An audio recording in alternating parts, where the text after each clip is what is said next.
Resident Evil, the franchise that put survival horror on the map. Since 1996 it has been the standard bearer for the genre, twisting and changing with the times like the horrifying creatures created by the T-Virus. Mutating its way from tank-controlled survival horror to action-oriented shooter, it has now emerged as a claustrophobic psychological horror that brings the terror right to your face with VR. The series has come a long way from its humble beginnings, reaching both highs and lows, causing controversy and moral panic.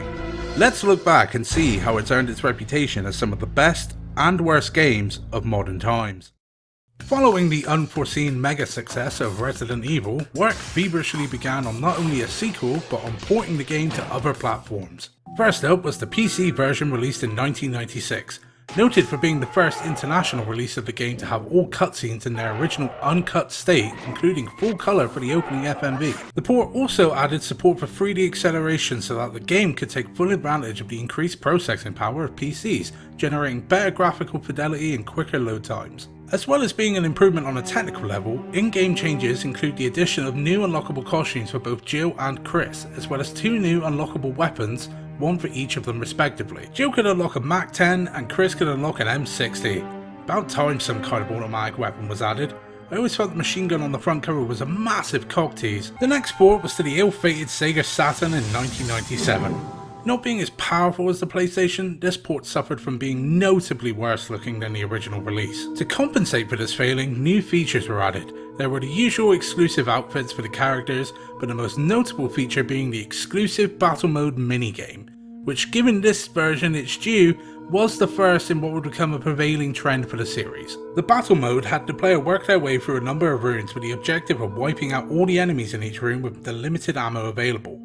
The minigame also contained 2 enemy models not found in the main game, a zombified Wesker and a gold-tinted Tyrant. Changes to the main game were also made. Firstly, the gore level was increased somewhat, the best example of which is a much cooler death scene from Plant 42. Motherfucker squeezes you in 2. I mean, damn.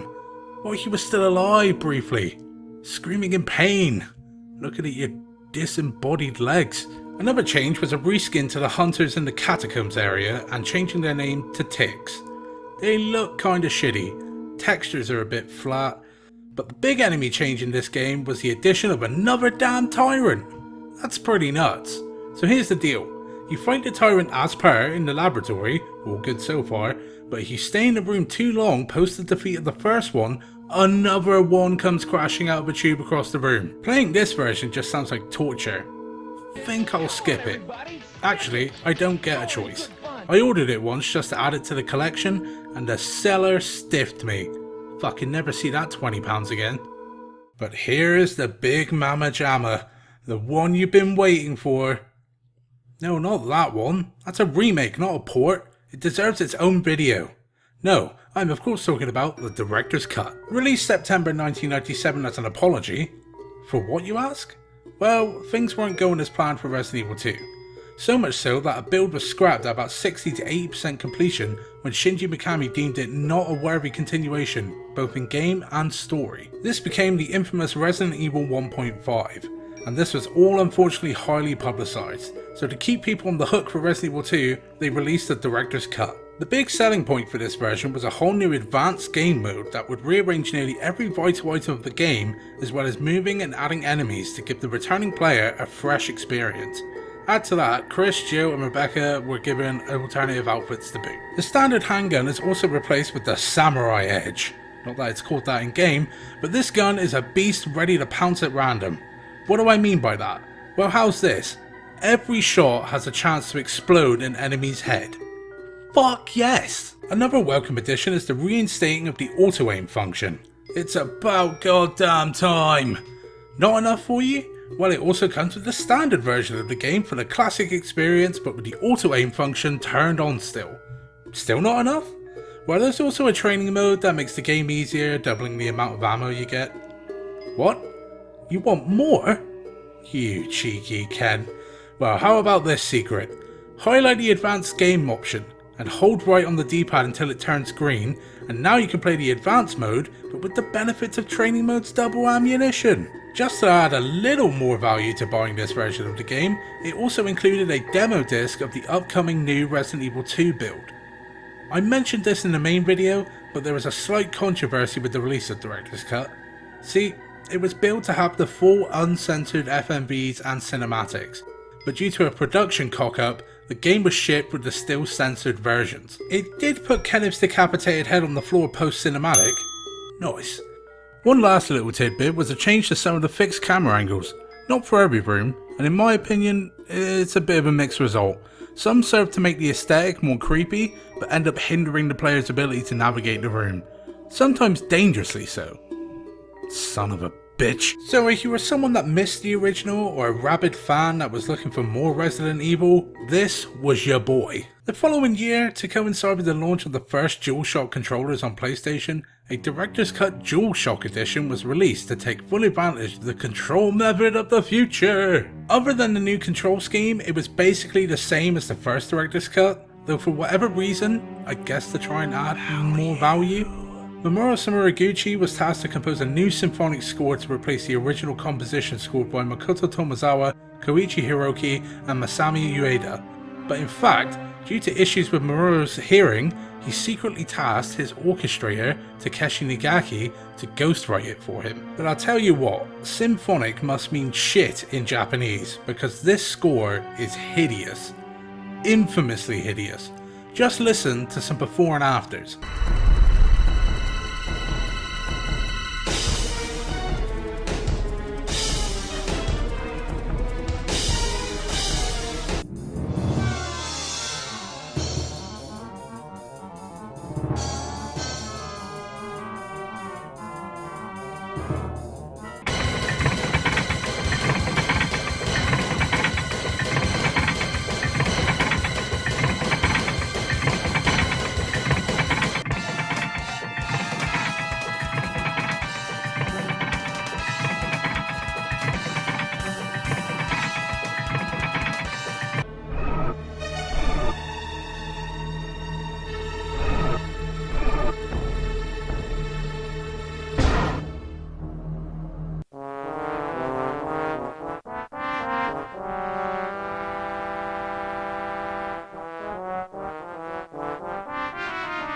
Electronically synthesized garbage. One or two tracks are okay-ish, but the vast majority of the new tracks are so bad you'll want to rip your ears off. And for the life of me, I can't understand why they did this. The original was fine, a little bit cheesy, but it sounded so much better. One of the benefits of publishing games on CD was the CD quality audio with real instruments you could use. If it ain't broke, don't fuck it. Now, like the first Director's Cut, the DualShock version came with a bonus disc. In Japan anyway. This had some rather interesting content. There was some downloadable save data, but of most value was footage of the scrapped Resident Evil 1.5 as well as the unused Japanese dialogue versions of the FMV.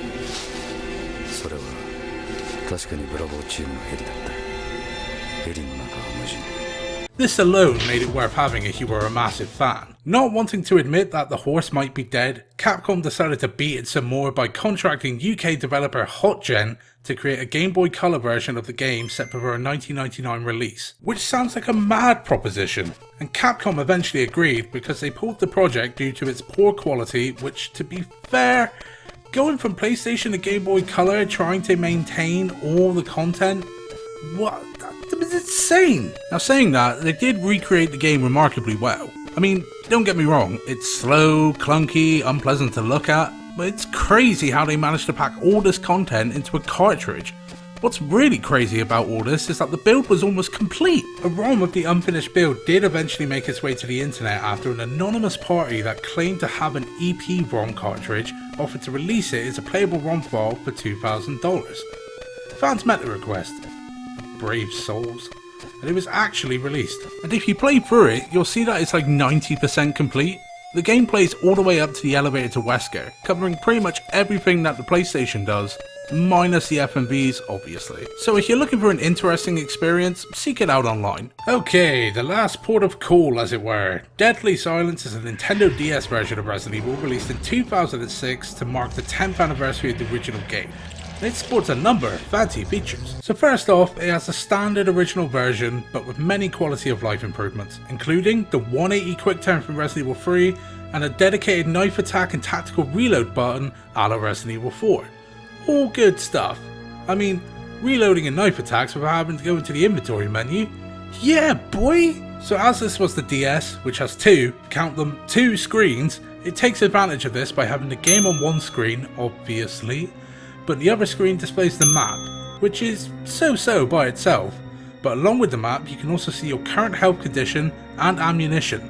Again, quality of life. Given the low bar of re-releases, that probably would have been enough right there. But not this time. Deadly Silence includes a whole new game mode called Rebirth. This version includes new puzzles involving the touchscreen and an interesting puzzle that requires you to give CPR to Richard using the inbuilt microphone. I've only done it once, but even though I've been a qualified first aider, I fucked it up. Blow too hard and watched the blood pour from his wounds.